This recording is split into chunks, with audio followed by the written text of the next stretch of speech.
For almost 80 years, some American cities have been adding the chemical fluoride to the drinking water for healthy teeth. Since the start, some have claimed it's an unsafe practice, while others cried that's a conspiracy theory. Lisa Fletcher finds a growing number of communities are trying to get the fluoride out and are pointing to sound science. From homeschooling to home-cooked meals, Kentucky mom Carrie Ashauer has a strong influence over what's going into her kids' minds and bodies. But despite her best efforts, there's something flowing into her home over which she has no control. Mandatory fluoride in the tap water. I don't get to choose what's in my water. I have no control over that, especially since it's a state mandate that they have to put it in. Kentucky is one of 13 states that require water districts to add fluoride. Across the U.S., about 73% of people served by community water systems have fluoridated water. It's been linked to ADHD, IQ, development. Unless you install a whole house filter, there's no way to get it out. Ashauer is supporting a bill that would allow individual water districts in Kentucky to decide whether or not to fluoridate. How important is it for you to have a voice in what your kids are consuming? If we can't advocate for our kids, then why are we here? Since 1951, Kentucky, like many states around that time, started requiring fluoride to be added to all tap water. Fluoride was a generally unwanted byproduct of aluminum, fertilizer, and iron ore manufacturing, until the industry promoted the idea of adding it to water supplies.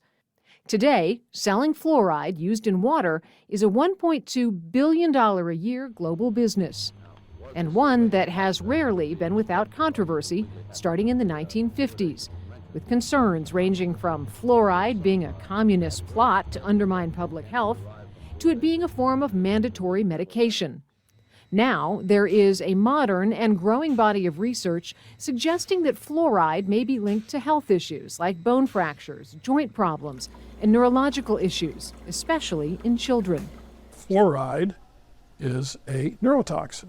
In a child, that is extremely critical to consider because the brain is being developed. Let's take a look down here. Dr. Jack Call is a dentist in Louisville, Kentucky, and part of a group of more than 800 dentists, physicians, and researchers questioning the safety of fluoride in the water. Why take a chance with that? We can repair the tooth. You can't repair brain. Call says the 50-plus-year-old science used to support fluoridating water is out of step with the latest research. Everybody can find science to fit their narrative. Yes.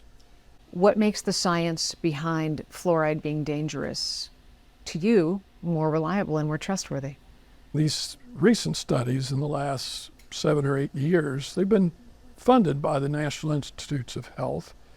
Typically, studies that are funded that way are done at very high quality research facilities and have been thoroughly vetted just to approve the funding before the actual research has started. So that adds a level of confidence. But not for everyone. I think when you get right down to it, the facts are on the side of the fluoridation. Dr. Stephen Robertson is the executive director of the Kentucky Dental Association. The science backs the effects that the fluoridation is having and supports that this is one of the top 10 public health initiatives that we've had in America. How do you explain Kentucky being in the bottom 8 states for oral health and tooth decay, yet being the #1 fluoridated state in America? As we've seen an increase in processed foods and changes in the diet and the increase in sugar intake and the high increase in soda with the acidic drinks and the high sugar content, there's going to be an increase in decay.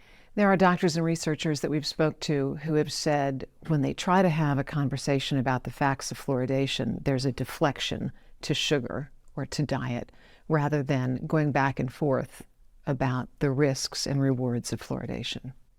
Well, I think that's because the science is strongly on our side. The fluoride is doing what it can to help. It has to be the diet and the sugar, and that's why people keep coming back to that. In the last 6 months, communities in at least a dozen states have voted to keep fluoride out of their tap water.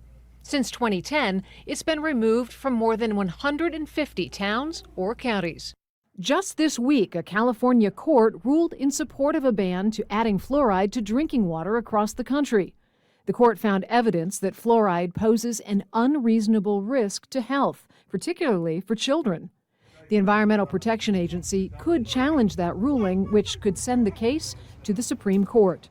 Lawmakers in some states aren't waiting for the courts. It's time to update this law. Let's take this out. Republican Kentucky state lawmaker William Lawrence is co-sponsoring the bipartisan bill that would take fluoridation out of the hands of state government and give local water districts control. If we could get this bill passed, you, the citizen, could go to your water district and say, hey, we want to stop this. We want this out of our water. And you get enough people behind it, majority rules. And for moms like Carrie Ashour, she's counting on it. As a mom, as a voting citizen, I will take that into account when I go to the polls. For Full Measure, I'm Lisa Fletcher in Barry, Kentucky.